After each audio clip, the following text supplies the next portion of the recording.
베이사이드 장로교회 순모임 교재. 저자 이종식 목사. 제174과.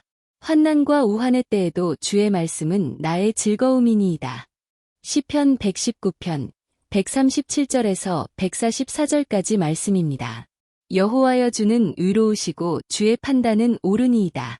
주께서 명령하신 증거들은 의롭고 지극히 성실하니이다. 내 대적들이 주의 말씀을 잊어버렸으므로 내 열정이 나를 삼켰나이다. 주의 말씀이 심히 순수함으로 주의 종이 이를 사랑하나이다. 내가 미천하여 멸시를 당하나 주의 법도를 잊지 아니하였나이다. 주의 의는 영원한 의요 주의 율법은 진리로소이다. 환난과 우환이 내게 미쳤으나 주의 계명은 나의 즐거움이니이다. 주의 증거들은 영원히 의로우시니 나로 하여금 깨닫게 하사 살게 하소서. 아멘. 시편 기자는 환난과 우환 중에도 무엇이 자기의 즐거움이라고 하였나요? 그리고 그것이 당신에게 주는 교훈은 무엇이라고 생각하십니까? 시편 119편의 특징은 계속해서 하나님의 말씀에 대하여 말씀하고 있다는 것입니다. 그런데 참으로 신기하고 놀라운 것은 하나님의 말씀이 하는 역할에 대하여 말씀하고 있는데 너무나 다양하다는 것입니다. 물론 비슷한 것을 말씀하고 있기도 하지만 그것이 시편 기자의 다양한 삶에 적용될 때 다른 가르침을 주고 있는 것입니다. 오늘 본문 말씀 중 가장 눈에 띄는 구절은 143절 말씀입니다. 환난과 우환의 때에도 주의 말씀은 나의 즐거움이니이다. 이 말씀은 우리가 어려운 일을 당했을 때도 하나님의 말씀은 소망을 준다는 의미입니다. 그 이유는 우리로 어려움 속에서 길을 찾아 믿음을 갖고 살게 하기 때문입니다. 그렇다면 어려운 시기에 우리 성도님들에게 가장 위로가 되고 소망을 주었던 말씀은 무엇입니까? 개인적으로는 모든 것이 합력하여 선을 이룬다는 말이었습니다. 그리고 세상 끝날까지 우리와 함께 하시겠다는 주님의 말씀이었습니다. 그리고 이사야서의 말씀은 신약시대에 세워질 교회를 그 누구도 정복할 수 없게 하시겠다는 약속이었습니다. 그리고 기도하면 들으신다는 것이었습니다. 이런 약속의 말씀을 곱씹으며 살아가다 보면 소망 중에 살게 됩니다. 그런데 많은 성도들이 이것을 잊고 있다는 것이 안타깝습니다. 미국의 많은 사람들이 현찰같이 쓸 수 있는 것을 엄청나게 낭비하고 있다는 말이 있습니다. 정통한 소식에 의하면 2008년부터 440억 달러나 되는 기프트 카드를 사용하지 않아 낭비되고 있다고 합니다. 이렇게 되는 이유는 사람들이 그 기프트 카드를 받았을 때 서랍 속에 넣어두고 잊어버렸기 때문이라고 합니다. 우리는 이와 같은 삶을 살고 있지 않나 살펴보아야 합니다. 생각해보면 하나님이 우리에게 정말 많은 선물을 주셨습니다. 많은 귀한 약속의 말씀을 주셨기 때문입니다. 그런데 그 중에 하나님이 우리에게 기프트 카드처럼 주신 것은 기도라고 생각됩니다. 우리가 언제든지 필요한 것을 구할 때 하나님은 공급하신다고 하셨기 때문입니다. 빌립보서 4장 19절은 다음과 같이 말씀하고 있습니다. 나의 하나님이 그리스도 예수 안에서 영광 가운데 그 풍성한 대로 너희 모든 쓸 것을 채우시리라. 이 말씀은 우리가 기도하면 우리의 필요한 것을 풍성히 채우시겠다는 말씀입니다. 그러니까 하나님은 주실 준비가 되어 있다는 것입니다. 그러므로 우리는 이 약속의 말씀을 믿고 기도해야 할 줄로 믿습니다.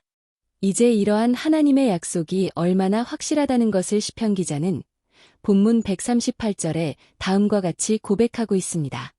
주께서 명령하신 증거들은 의롭고 지극히 성실하니이다. 이 말씀에서 성실하다는 의미는 약속을 잘 지킨다는 의미입니다. 그러므로 하나님은 약속하신 말씀을 잘 지키신다는 것을 의미하고 있습니다.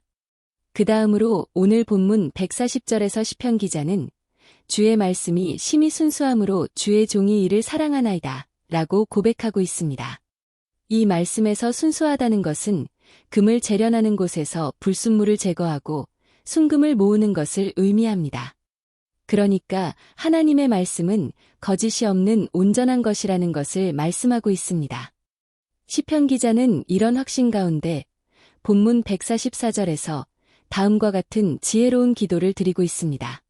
주의 증거들은 영원히 의로우시니 나로 하여금 깨닫게 하사 살게 하소서. 시편 기자는 주의 말씀을 깨닫는 은혜를 달라고 기도하고 있습니다. 성도가 하나님으로부터 받는 은혜 가운데 이 깨닫는 은혜가 가장 귀하다고 생각합니다. 깨닫는다는 것은 하나님의 음성을 듣는 것이고 모든 인생사의 답이기 때문입니다. 그러므로 우리 성도들은 항상 말씀을 펴고 읽어야 합니다. 말씀을 읽고 묵상할 때 우리의 인생사에 답이 주어지기 때문입니다. 이런 믿음을 가지고 읽어야 할 줄로 믿습니다.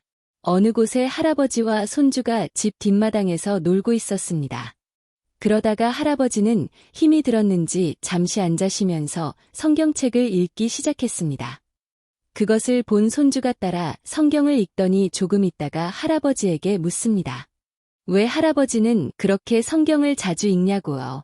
벌써 몇 번이나 읽지 않았냐고 묻습니다. 그러자 할아버지는 손주에게 뒷마당에 있는 대나무로 만든 구멍이 숭숭 뚫어져 있는 양동이에 물을 담아 오라고 시킵니다. 그래서 손주는 그 말대로 물을 담아옵니다. 그런데 할아버지 앞에 오니 물이 하나도 남지 않은 것입니다. 그런데도 할아버지는 또 물을 떠오라고 합니다. 그래서 다시 떠왔는데 이번에도 양동이 안에는 물이 없었습니다. 그래서 손주는 물을 떠올 수 없다고 말합니다. 그때 할아버지는 뭔가 변한 것이 없냐고 물었습니다. 그러자 손주는 양동이만 깨끗해졌다고 합니다. 그때 할아버지는 맞다고 하며 물을 담아오면 물은 빠지지만 양동이는 깨끗해진다고 말했습니다. 그리고 마찬가지로 우리가 성경을 읽을 때 우리가 깨끗해지기 때문에 자신은 성경을 읽는다고 하였습니다. 성도님들, 우리가 성경을 읽으면 우리는 깨끗해집니다. 그 의미는 성경을 읽고 깨달음을 받아서 이전보다 온전하게 된다는 것입니다. 그래서 하나님이 부으시는 은혜의 그릇이 됩니다. 이런 이유로 우리는 성경을 사모하고 읽어야 하겠습니다. 그래서 날마다 성경을 통하여 깨닫는 은혜를 주셔서 우리가 갖고 있는 문제에 답을 찾게 되기를 주님의 이름으로 축원합니다. 당신은 근래의 말씀을 읽고 깨달아 삶에 실천한 것이 있습니까? 그 경험을 서로 나누어 봅시다. 오늘의 말씀을 통해 새롭게 느낀 점과 결단하는 바를 서로 나누어 봅시다.